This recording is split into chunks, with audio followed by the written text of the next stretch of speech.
என்னுடைய பள்ளி வயதில் நான் ஒரு அரசு பள்ளி மாணவன், அதை ரொம்ப பெருமையாக சொல்லிக்கொள்வேன்.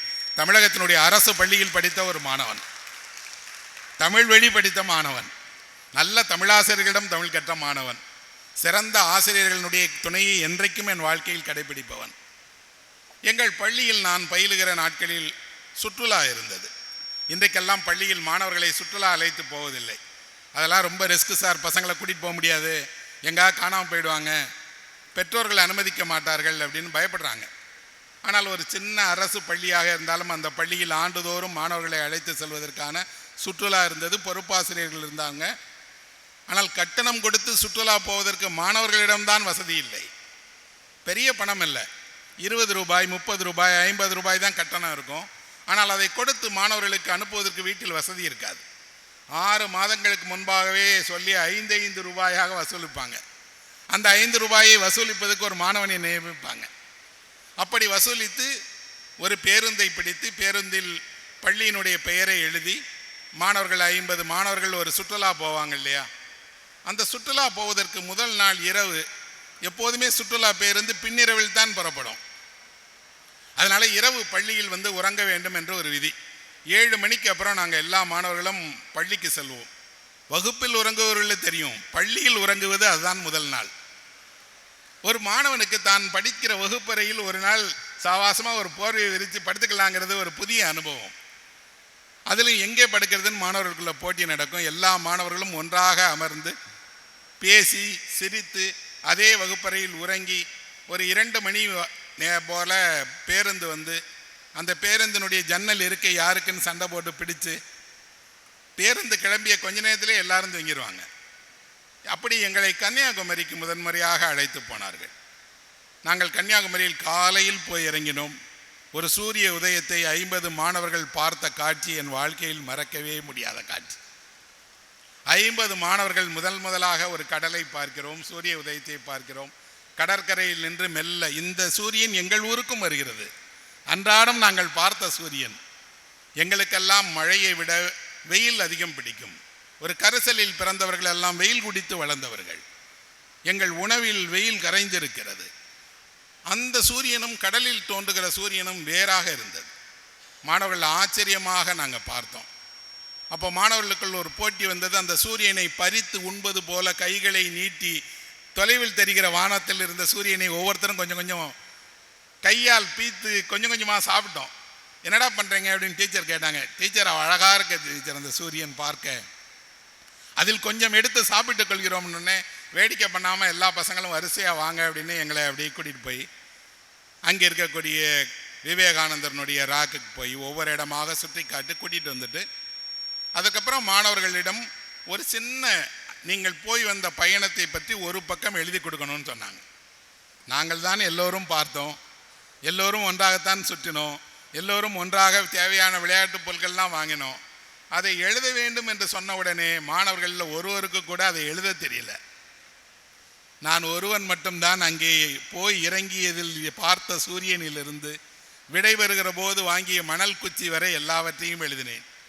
என்னுடைய டீச்சர் என்னை பார்த்து சொன்னாங்க, நீ கண்டிப்பாக ரைட்டரை தாண்டா வருவ, உனக்கு எழுதுகிற ஆற்றல் இருக்கு, உன்னால் உன்னை பார்த்த உடனே அதை மனதில் வைத்து கொள்ளவும் அதை வரிசைப்படுத்தவும் மொழி வழியாக அதை சொல்லவும் படிப்பவருக்கு அதை காட்சியாக ஆக்கவும் தெரியுதுருக்கு, உனக்கு அந்த திறமை இருக்கு, வளர்த்து கொள் என்றார். எல்லோரும் பயணம் போகிறார்கள், எழுத்தாளரும் பயணம் போகிறார். ஆனால் எழுத்தாளருடைய பயணத்தில் அவர் காட்டுகிற காட்சி பயணம் போகாதவர்களையும் அதே அனுபவத்தை தருவதாக இருக்கிறது. அப்படி என்றால் எழுத்தாளருடைய பயணம் என்றால் என்ன அப்படின்னா, பொதுவாக நாம் எல்லோருமே பயணம் செய்கிறோம், சுற்றுலா செல்கிறோம், குடும்பத்தோடு செல்கிறோம், கல்யாணத்துக்கு போகிறோம், அலுவல் நிறுத்தமாக செய்கிறோம், ஏதோ ஒரு இடம் விட்டு இன்னொரு இடத்துக்கு போகிறோம். பெரும்பான்மையான நம்மளுடைய பயணத்துக்கு ஒரு காரணம் இருக்கிறது, மகிழ்ச்சியை தேடித்தான் போகிறோம்.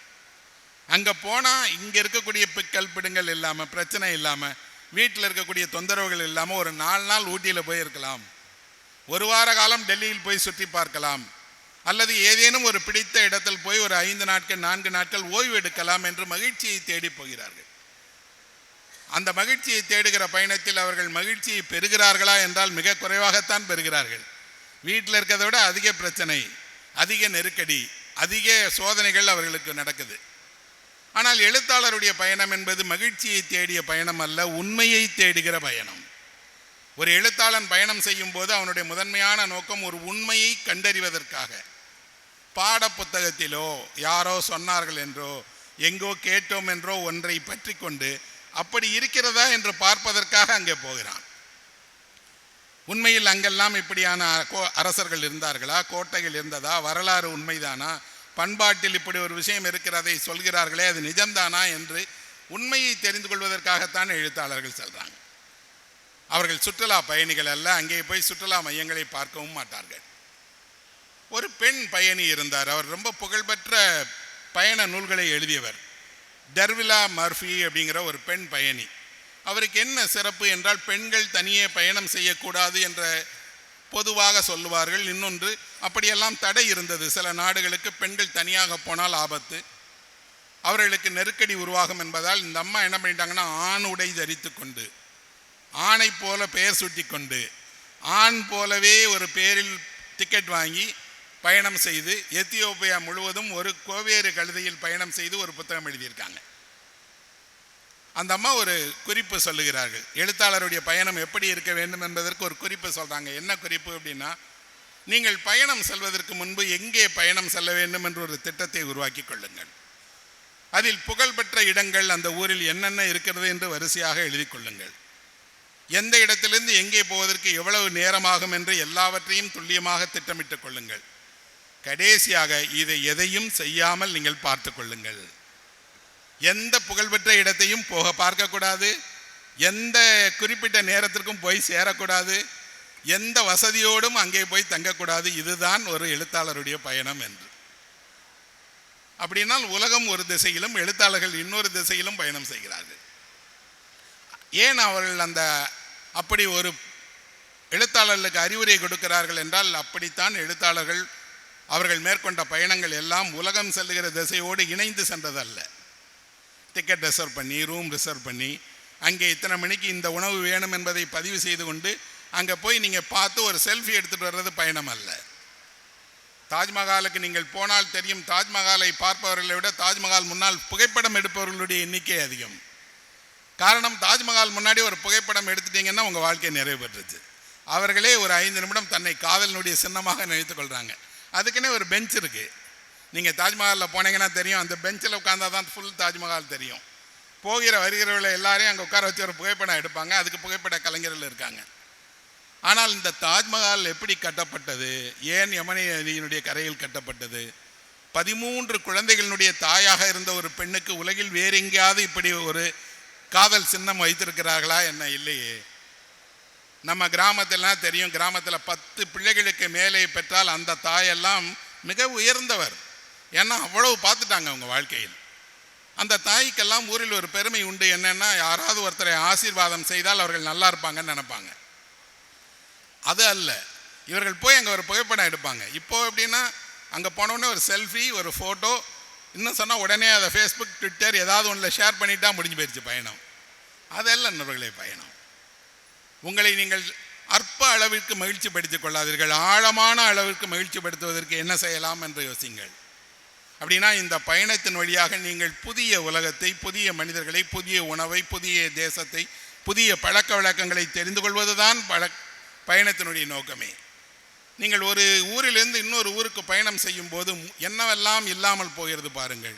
ரயில் ஏறிய மறுநிமிடம் எனக்கு என்னுடைய பெயர் இல்லை, என்னுடைய படிப்பு இல்லை, என்னுடைய எந்த தகுதியும் இல்லை. நான் எந்த அதிகாரியாக இருந்தாலும் அல்லது சாமானியனாக இருந்தாலும் எல்லோரும் ஒரே போல் டிக்கெட் எடுத்திருக்கோம், ஒரு ஊர்லேருந்து இன்னொரு ஊருக்கு போகிறோம். அப்படி என்றால் நம்முடைய அடையாளங்களை எல்லாம் ஒரு பயணம் உடனே நீக்கிறது. இதே பயணத்தில் 10 ரூபாய் வைத்திருக்கவரும் பயணம் செய்கிறார், 10,000 வைத்திருக்கவரும் பயணம் செய்கிறார், ₹1,00,000 வைத்திருப்பவரும் பயணம் செய்கிறார். அப்படின்னா பொருளாதார வேறுபாடுகளை கடந்தும் உங்களை அந்த ரயில் அங்கே கூட்டிகிட்டு போய் விட்டுரும். என்ன பார்க்க போகிறீர்கள், எதற்காக போகிறீர்கள், எங்கே அங்கே சுற்றி அலைய போகிறீர்கள் என்பதை பற்றி ஒரு அனுபவம் புதுசாக மாறிட்டே இருக்கும். புதிய மனிதர்களை பார்ப்பது, புதிய உணவை ருசிப்பது, புதிய பழக்க வழக்கங்களை தெரிந்து கொள்வது என்பது மனிதனுடைய அடிப்படையிலேயே இருக்கிற இயல்பு. மனிதன் ஒரே இடத்திலேயே வாழ விரும்பியவனும் அல்ல, வாழ்ந்தவனும் அல்ல. மனித குல வரலாற்றை படித்தால் தெரியும், மனிதன் இடம் விட்டு இடம் போய்கொண்டே இருக்கிறான். ஒவ்வொரு முறை போகும்போதும் புதிய பண்பாட்டை உருவாக்குகிறான். அந்த பண்பாட்டை செழுமைப்படுத்தி கொண்டே இருக்கிறான், வளர்த்தெடுக்கிறான்.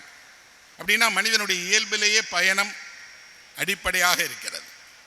சிவராம காரந்த் என்ற ஒரு பெரிய எழுத்தாளர் இருக்கிறார். அவர் பயணத்தை பற்றி ஒரு சின்ன குறிப்பு எழுதியிருக்கார். அழகான குறிப்பு அது. நாவிற்கு தாகம் எடுக்கிறது, தண்ணீர் குடிக்கிறோம், அப்படி கண்ணிற்கும் தாகம் எடுக்கும் என்று சொல்லுகிறார். கண்கள் தாகம் எடுக்கக்கூடியது, சிலவற்றை பார்க்க வேண்டும் என்று கண்கள் விரும்பும். கண்ணினுடைய தாகத்தை தீர்ப்பதற்கு கால்கள் தான் உதவி செய்யும் என்று சொல்றார். அப்படின்னா நீங்க பயணம் செய்வது உங்கள் கண்ணிற்கு ஏற்படுகிற தாகம். உங்கள் கால்கள் அங்கே சென்று அந்த இடத்தை பார்த்து அந்த தாகத்தை தீர்த்து கொள்கிறது. நான் புத்தரை என்னுடைய 20 வயதுகளில் படிக்க தொடங்கினேன். புத்தரை ஆராதனை செய்தேன். புத்த மடாலயத்திற்கே சென்று புத்த துறவியாகிவிட வேண்டும் என்று ஆசை கொண்டேன். அதற்காக புத்தர் சென்ற இடங்களை எல்லாம் பார்க்கலாமே என்று புத்தர் பிறந்த இடத்திலிருந்து புத்தர் எங்கெல்லாம் சுற்றி தெரிந்தாரோ அங்கெல்லாம் அலைந்து தெரிந்தேன். அந்த தாகம் என் கண்ணிற்கு வந்தது, கால்கள் உதவி செய்தது. மனிதனுடைய அறிவு அல்ல நண்பர்களே மனிதனை காப்பாற்றப் போவது, அவனுடைய கால்கள் தான். உங்கள் கால்கள் முடங்கிவிட்டால் உங்கள் வாழ்க்கை முடங்கிவிட்டது என்றுதான் பாதி அர்த்தம். இன்னொருவர் துணை கொண்டு நீங்கள் வாழலாம், இன்னொருவர் துணை கொண்டு பயணம் செய்யலாம், அதெல்லாம் உங்களுக்கு கூடுதல் வசதி. ஆனால் உங்கள் சொந்த கால்கள் உங்களை எங்கே அழைத்து செல்லும், எங்கெல்லாம் கூட்டி செல்லும், எதையெல்லாம் ஏற வைக்கும், எங்கெல்லாம் சுற்றி தெரியும் என்று உங்களுக்கு தெரியாது. ஒவ்வொருவருடைய கால்களையும் வணங்குகிற பண்பாடு நம்முடைய இந்தியாவில் இருக்கு. காரணம் தலைகளை அல்ல, வணங்க வேண்டியது பூமியோடு தொடர்புடைய கால்கள் தான் என்று. எத்தனையோ தலைகள் கொண்ட எத்தனையோ கைகள் கொண்ட கடவுள்கள் இருக்கிறார்கள். 3 கால்கள் கொண்ட கடவுளை நான் இதுவரை கண்டதே இல்லை. 2 கால்கள் தான் கடவுளுக்கும் இருக்கிறது. பூமியோடு சொந்தம் கொண்ட கால்கள் அது. பூமியோடு மனிதனுக்கு இருக்கக்கூடிய சொந்தமுள்ள இந்த கால்களில் சொர்க்கத்திற்கு மனிதன் செல்லுகிற போது தூசியோடு அதை அவன் கால்களை செல்ல அனுமதிக்க கூடாது என்பதற்காக அந்த கால்களை கழுவி அனுப்புகிறார்கள். ஏன்னா பூமியினுடைய தூசி கூட சொர்க்கத்தில் இடமில்லை என்று. அந்த கால்கள் உங்களை எங்கே அழைத்து சொல்லும்? யோசித்து பாருங்க. உங்கள் கால்கள் உங்களை எங்கெல்லாம் அழைத்து சென்றிருக்கிறது? சரியான இடத்திற்கும் அழைத்து சென்றிருக்கிறது, தவறான இடத்திற்கும் அழைத்து சென்றிருக்கிறது, போக வேண்டிய இடத்திற்கும் கூட்டி சென்றிருக்கிறது, போகக்கூடாத இடங்களுக்கும் அழைத்து சென்றிருக்கிறது. கால்கள் பேதம் அறியாது. மனதுதான் தெரியும், அறிவுதான் தெரியும், ஆசைதான் தெரியும். ஆனால் இந்த கால்கள் உங்கள் அழைத்து சென்ற இடங்களுக்கு சென்ற போதெல்லாம் நீங்கள் மகிழ்ச்சியை அடைந்தீர்கள், சில நேரம் வருத்தத்தை அடைந்தீர்கள், சில நேரங்களில் குற்ற உணர்வுக்கு சென்றீர்கள். ஒரு பயணம் என்பது எளிதானது அல்ல நண்பர்களே. அது ஒரு மனிதனுடைய வாழ்க்கையில் அவனை உருவாக்குவதில் ஒரு பெரும்பங்கு வகிக்கிற ஒரு முக்கியமான இயக்கம் என்று தான் சொல்லுவேன். அப்படி ஒரு பயணி தமிழ்நாட்டில் இருந்தார். அவர் ஒரு சாதாரண பள்ளி ஆசிரியராக மந்தை வெளியில் வேலை செய்தார். அவருடைய தந்தை, அவருடைய தாத்தா எல்லாரும் இது போல் ஊர் சுற்றிகள். சின்ன வயசுலேயே அவருக்கு அதில் ஆர்வம் வந்துருச்சு. நம்மளும் நிறைய இடங்களுக்கு போகணும், பார்க்கணும் அப்படின்னு. அவருடைய தந்தை சொல்லுவார், என்னப்பா இங்கே இருக்கிற சென்னைக்குள்ளேயே சுற்றிட்டு இருக்கிற மலைவாழ் மக்கள் காட்டில் இருக்கிறாங்க, அவர்களை பார்க்க வேண்டாமா? அவர்கள் வாழ்க்கை எப்படி இருக்கிறது என்று தெரிந்து கொள்ள வேண்டாமா? மனிதர்களே போகாத இடங்கள் எவ்வளவோ இருக்கே, அங்கெல்லாம் நீ போய் பார்க்கக்கூடாதா அப்படின்னு. இவர் தன்னுடைய இளமையில் ஒரு பயணத்தை மேற்கொள்ள தொடங்கினார். அந்த எழுத்தாளருடைய பெயர் பிலோ இருதயநாத். இந்த பிலோ இருதயநாத் என்பவர் சைக்கிளிலேயே இந்தியாவை சுற்றி வந்த ஒருவர், தமிழர். அவர் வேறு வாகனங்களை எல்லாம் பயன்படுத்தவில்லை, ஒரு சாதாரண சைக்கிள். அந்த சைக்கிளை எடுத்துக்கொண்டு எங்கெல்லாம் போக முடியுமோ அங்கெல்லாம் இந்தியா பூராம் சுற்றி இருக்கிறார். வசதியானவர் அல்ல. கிடைக்கிற இடத்தில் கிடைப்பதை சாப்பிட்டு கொண்டு சைக்கிளிலேயே படுத்து தூங்குவார். நீங்கள் இணையத்தில் அவருடைய புகைப்படத்தை தேடி பாருங்கள். சைக்கிளில் எப்படி படுத்து தூங்குவது என்பதற்கு ஒரு கட்டை வச்சிருக்காரு. சைக்கிள் மீது அந்த கட்டையை வைத்து சைக்கிள்லேயே சீட்டை அப்படி மாற்றி தூங்கக்கூடியவர். எல்லா இந்தியாவினுடைய மலைவாழ் மக்களையும் நேரே போய் அவர்கள் வசிப்பிடத்திலேயே பார்த்திருக்கிறார். அந்த பயணம் போவதெல்லாம் இன்றைக்கு இருப்பது போல இவ்வளவு சாலை வசதி கிடையாது. ஆபத்தான பயணங்கள் என்று அஞ்சியவை அவை. ஆனால் அப்படியெல்லாம் இல்லை. தரையில் வசிப்பவர்களுடைய மேலானவர்கள் தான் மலை மீது வசிக்கிறார்கள் என்று அவர் எழுதுகிறார். நாம் அவர்களை நாகரிகமற்றவர்களாக பலர் நினைத்து கொண்டிருக்கிறார்கள். இல்லை, பண்பாட்டில் மிக உயர்ந்தவர்கள் தான் மலை மீது வசிக்கிறார்கள், மலைவாழ் மக்களாக இருக்கிறார்கள் என்று அவர்கள் பெருமை பேசுகிறார். அவர் 30 நூல்களே எழுதியிருக்கிறார். நிறைய புத்தகங்கள் இப்போ அச்சில் கூட கிடையாது, யாரும் திரும்பி போடவும் இல்லை. எங்காவது நூலகத்துக்கு போனீங்க என்றால் பார்த்தால் அவருடைய புத்தகத்தை மறக்காமல் படியுங்கள். அதில் ஒரு புத்தகம் இருக்கிறது, பயணம் ஒரு கலை அப்படின்னு. பயணம் என்பது ஒரு கலையாம், பொழுதுபோக்கல்ல, மகிழ்ச்சியை தேடுகிற விஷயம் அல்ல, அது ஒரு கலை. ஆனால் அப்படின்னு ஒரு வார்த்தை எக்ஸ்ட்ரா அந்த புக்கில் இருக்கும். இந்த கலையை நீங்கள் எளிதாக செய்துவிட முடியாது. ஒருவேளை ஏமாற்றப்படக்கூடும், மோசமான அனுபவங்கள் நடந்திருக்கலாம், போகிற இடத்தில் உங்களுக்கு தவறான சில வேலைகள் நடந்திருக்கக்கூடும். ஆனாலும் பயணம் ஏன் போக வேண்டும் என்பதுக்கு சொல்கிறார். அழகாக எழுதப்பட்ட ஒரு எளிமையான பயணத்தை அறிமுகப்படுத்துகிற புத்தகம் அது. அந்த புத்தகத்தில் ஒரு மலைவாழ் மக்களை பார்ப்பதற்காக ஒரு இடத்துக்கு நடந்து போயிட்டே இருக்கிறார். போகிற நேரத்தில் எவ்வளவு தூரம் நடக்க வேண்டும் என்று அவருக்கு தெரியல. வேலை செய்து கொண்டிருந்த ஒரு விவசாயியிடம் அவர் கேட்கிறார், இங்கேருந்து இந்த மலைக்கு எவ்வளோ தூரம் போகணும் அப்படின்னு. அவர் அமைதியாக இருக்கார். இவர் 2வது முறையும் கேட்கிறார், இந்த மலைக்கு எவ்வளோ நேரம் மேலே போகணும் அப்படின்னு. விவசாயி பதிலே சொல்லவில்லை. இவர் பதில் சொல்ல நான் நம்ம பாட்டு நடப்போம்னா அவர் பாட்டுக்கு நடக்கிறார். ஒரு கொஞ்ச தூரம் நடந்த முன்னாடி அந்த விவசாயி சொல்கிறார், 1 மணி நேரம் ஆகும் அப்படின்னு. இவர் திரும்பி அவரை பார்த்து கேட்கிறார், இது அப்பயே சொல்லியிருக்கலாம்லன்னு, நீங்கள் எவ்வளோ வேகமாக நடப்பீங்கன்னு எனக்கு எப்படி தெரியும்?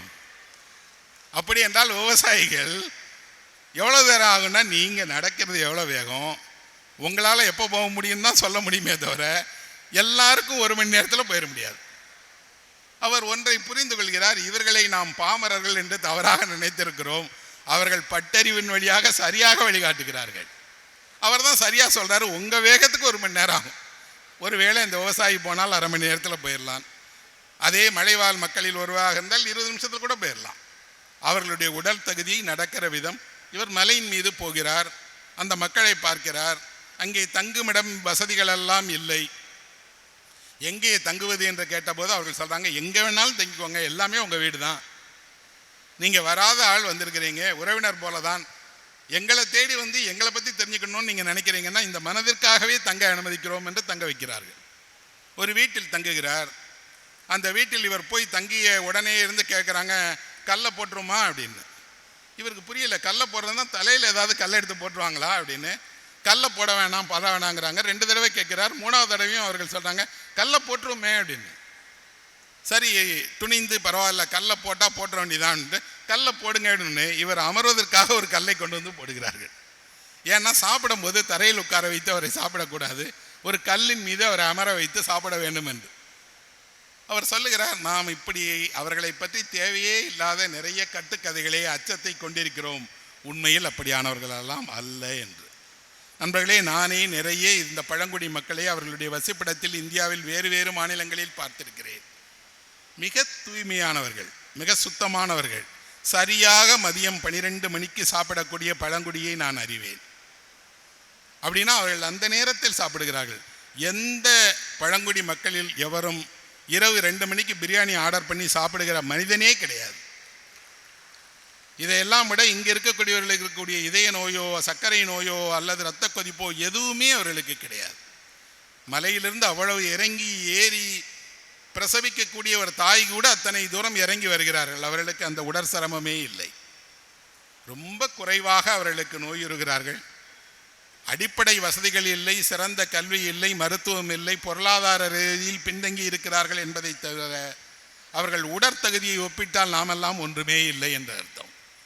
இதையெல்லாம் அவர் ஒரு பயணத்தின் வழியாக கண்டறிந்து சொல்லுகிறார். அதுவும் இப்போ இல்லை, 50 வருஷத்துக்கு முன்னாடியே ஒரு சைக்கிளில் போய் இப்படி ஒரு உண்மையை ஒருவர் கண்டுபிடித்து வருகிறார் என்றால் இதுதான் எழுத்தாளரின் பயணம். ஒரு எழுத்தாளர் ஒரு பயணம் செய்வதன் வழியாக ஒரு சமூகத்திற்கு நம்மை சுற்றிய மனிதர்களை நமக்கே அடையாளம் காட்டுகிறார். நாம் வெளிச்சமிடாத அல்லது நாம் தெரிந்து கொள்ள விரும்பாதவர்களை எல்லாம் நமக்கு தெரிய வைக்கிறார். வெறும் சுவாரஸ்யத்துக்காக மட்டுமல்ல, இவர்களுக்கு உதவி செய்ய வேண்டும், இவர்கள் மேம்பட வேண்டும், வளர்ச்சி அடைய வேண்டும், யார் கவனத்திற்கெல்லாம் அது செல்ல வேண்டுமோ அதையெல்லாம் செய்வோம் என்று. இப்படி வெறும் பயணியாக போய் பார்த்தால் இதையெல்லாம் ஒரு பத்திரிகையாளரே செய்திடலாமே சார், இவர் ஏன் எழுத்தாளர் அப்படின்னு ஒரு கேள்வி எழக்கூடும். ஏன்னா பத்திரிகையாளர்கள் நிறைய இடங்களுக்கு பயணம் செய்கிறார்கள். இவருடைய இன்னொரு சிறப்பு, எங்கெல்லாம் சென்றாரோ அதே போன்று காட்சி சங்க இலக்கியத்தில் எங்கே இடம்பெற்றிருக்கிறது என்பதையும் ஆய்ந்து எழுதியிருக்கிறார். இந்த காட்சி, இந்த மலை மீது இருக்கக்கூடிய கொல்லிமலையில் இருக்கக்கூடிய இந்த காட்சி சங்க இலக்கியத்தில் எந்த பாடலில் எப்படி விவரிக்கப்பட்டிருக்கிறது என்று, அதுதான் அவரை எழுத்தாளராக்குகிறது. ஆனால் பிலோ இருதயநாத் என்பவர் ஒரு கொண்டாடப்பட்ட ஒரு பெரிய ஆய்வாளரா எழுத்தாளரா என்றால் இல்லை. சின்ன வட்டத்துக்குள் தெரிந்த சிலர் மட்டுமே வாசிக்கக்கூடிய ஒருவர். அதனால்தான் அவர் அதை பற்றி தனக்கு கிடைக்கக்கூடிய ஆதாயம் பற்றியோ புகழை பற்றியோ பெயர்களையோ விருதுகளையோ கவலை இல்லாமல் பயணம் செய்து கொண்டே இருந்தார், எழுதினார். ஒருவர் இப்படி சைக்கிளில் சென்று இந்தியா பூராம் சுற்றி வந்து எழுதுகிறார் என்றால் இதே தமிழ்நாட்டில் உலகம் சுற்றுகிற தமிழன் ஒருவர் இருந்தார். அந்த தமிழர் தமிழ்நாட்டில் மட்டுமல்ல, உலகம் முழுவதும் சுற்றுப்பயணம் செய்தவர். உலகம் முழுவதுமே பயணம் செய்ததோடு காந்தியை வாழ்நாளிலேயே படம் எடுத்து ஒரு ஆவணப்படமாக வெளியிட்ட ஏகே செட்டியார் தான் தமிழினுடைய உலகம் சுற்றும் தமிழன். அவர் எத்தனை நாடுகளுக்கு பயணம் செய்திருக்கிறார். எங்கெல்லாம் இன்று இருப்பது போல ஒரு நாட்டிற்கு விசா வாங்கணும்னா அவ்வளோ எளிதல்ல. அந்த நாட்டினுடைய பணத்தை எடுத்து செல்வதென்றால் எளிதல்ல.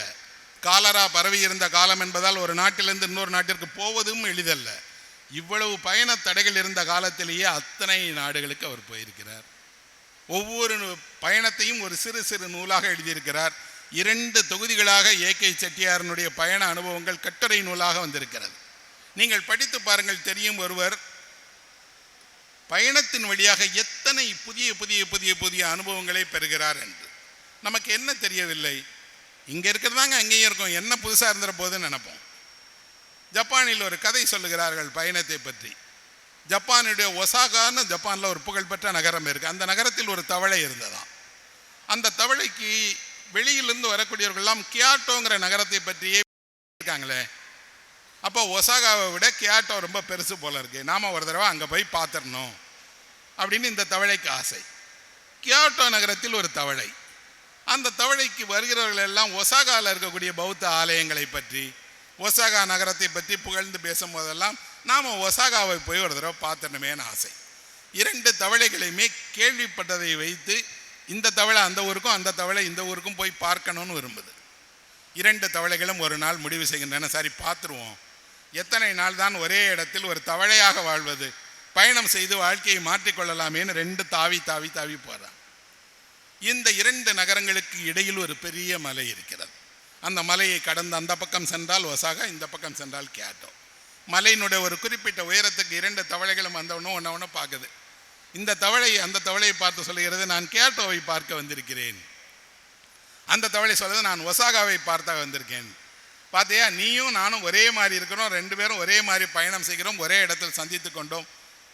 நாம் இவ்வளவு கஷ்டப்பட்டு மலை ஏறி உச்சிக்கு வந்து இந்த இடத்தை பார்க்கிறோமே, உண்மையில் அப்படி பார்க்கத்தக்கது தானா நம்ம போகிற இடம்னு தெரிஞ்சுக்கிடணும்னா ஏதாவது வழி இருக்கான்னு உடனே ஒரு தவளை சொல்கிறது, என் மீது நீ ஏறி நின்று தொலைவை பார். நீ என் மீது ஏறி நின்னா இந்த பக்கம் தெரியும், நான் அந்த பக்கம் பார்ப்பேன். அப்போது இப்படி மாறி மாறி நம்ம நின்றுட்டோம்னா பார்த்து கொள்ளலாமே.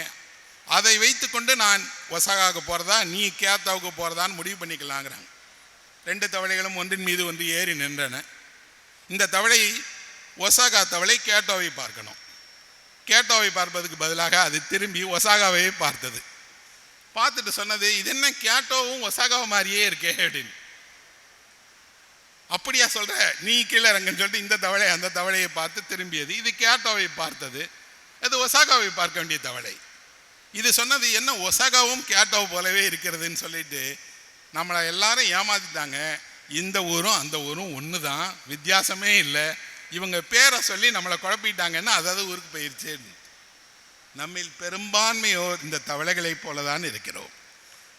நம்ம ஊரை பார்த்துட்டு ஏதோ ஒரு ஊரை பார்த்துட்டு, நம்ம ஊரும் அது ஒன்று தான்ப்பா, எங்கள் கிராமத்தில் எல்லாம் சொல்லுவார்கள், எந்த ஊரை பார்த்து எல்லாம் நம்ம ஊர் மாதிரி தான்ப்பா இருக்கும். ஒருவேளை அந்த ஊரில் வேறு ஏதாவது ஒன்று இருக்கிறதுனா நம்ம ஊரோட கொஞ்சம் பெருசாக இருக்கும். நம்ம வேறு ஊரை விட எத்தனை வீடுகள் அதிகம், எவ்வளவு மக்கள் தொகை அதிகம், எவ்வளவு வசதிகள் அதிகம் என்று தான் சொல்வார்களே தவிர எந்த வசதியுமே இல்லாவிட்டாலும் கூட நம்மூர் தான் நமக்கு தலைநகரம், நம்மூர் தான் நமக்கு உலகிலேயே மிகச்சிறந்த ஊர்.